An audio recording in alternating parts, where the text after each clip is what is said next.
Did you know that Leeds was once home to the single biggest room anywhere on the planet, and that there were sheep grazing on the roof?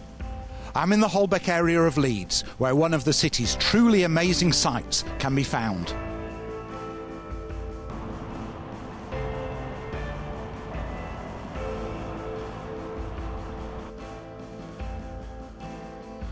Lying partly hidden from view and awaiting repair, this is Temple Works.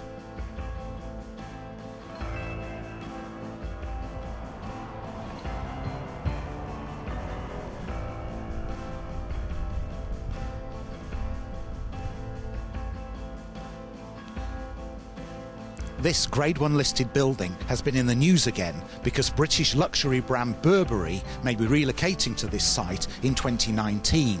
But just how did this incredible building become part of the architectural and industrial heritage of the city of Leeds?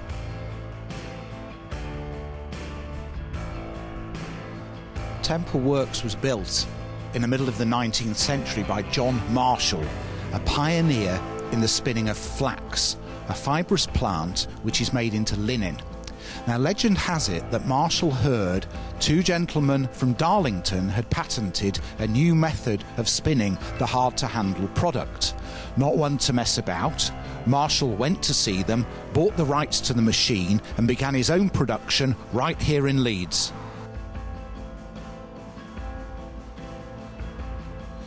Marshall needed more space, so he built the single-storey Temple Works. Architects and engineers, the brothers Joseph and Ignatius Bonamy, were responsible for the Egyptian styling. The office block was built in the style of the Temple of Horus at Edfu in Egypt. Joseph Bonamy was obsessed with all things Egyptian, and because the flax came from Egypt, he was able to persuade Marshall to allow him to indulge his passion with this development.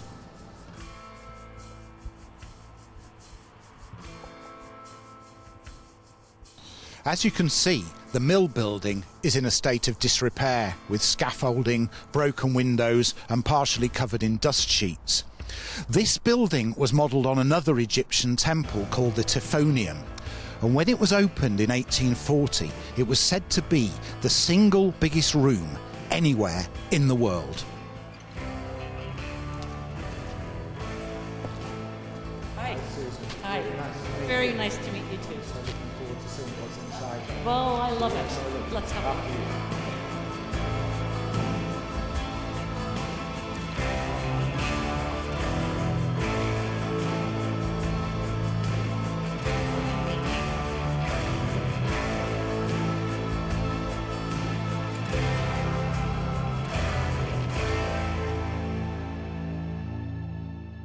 So Susan, when did flax stop being spun in this building?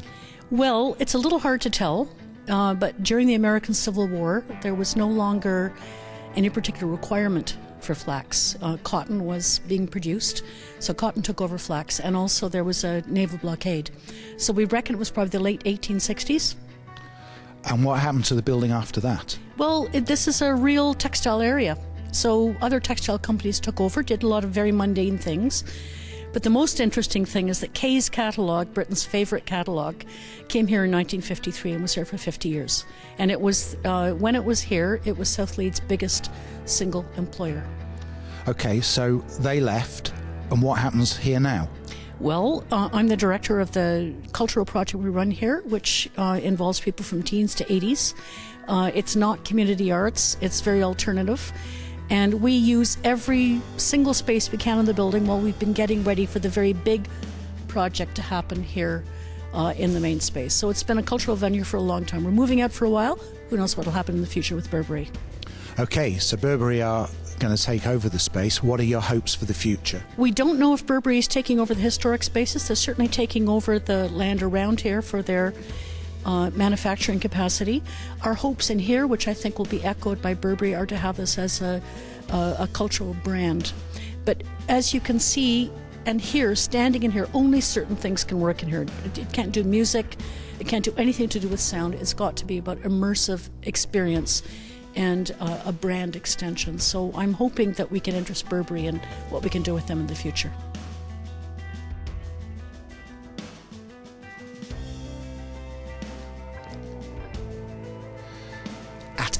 80,000 square feet. Even by modern standards, this space is enormous. That's the size of 2 full football pitches, but it's all indoors and it's all under one roof. So, what would it have been like to work here back in the day? Well, to start with, you'd have had a back-breaking 72-hour working week. More than half of the workers were women under 20, and 1 in 5 was under 13. Now, despite the long hours, Marshall was considered one of the most liberal employers of his time. Workers weren't punished here, as was the case elsewhere, and the child workers all received an education. In fact, the mill children slept in dormitories and had access to shops, baths and even a church in the huge undercroft underneath the mill floor.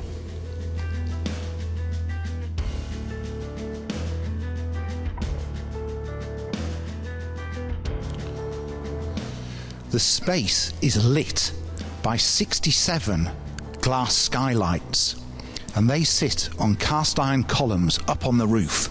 Let's go up there and have a look.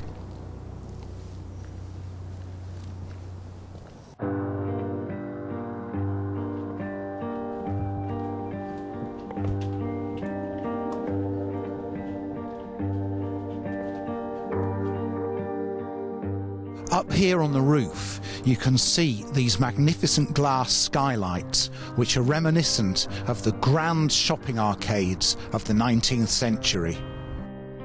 The roof of Temple Mills is also part of local folklore. When it was built, it was covered in plaster and then layered with tar and then earth and then grass. And this was to keep the atmosphere inside humid in order to keep the flax in optimal condition. Moisture was drawn down from the roof through those hollow cast iron columns and into the undercroft, where giant steam baths would power the machinery. Now, in order to keep the grass on the roof trim, it's said that sheep grazed on this roof. But sheep have cloven hooves and can't climb stairs or ladders, so how did they get up here? Well, not to be put off by a simple detail such as that, Marshall designed and built the world's first hydraulic lift for no reason other than to get the half a dozen or so sheep up here on the roof. But sheep are not the brightest, and one of them actually fell through a glass skylight and landed on a worker on the shop floor, killing them. That was the end of the sheep, but this magnificent roof is still here today.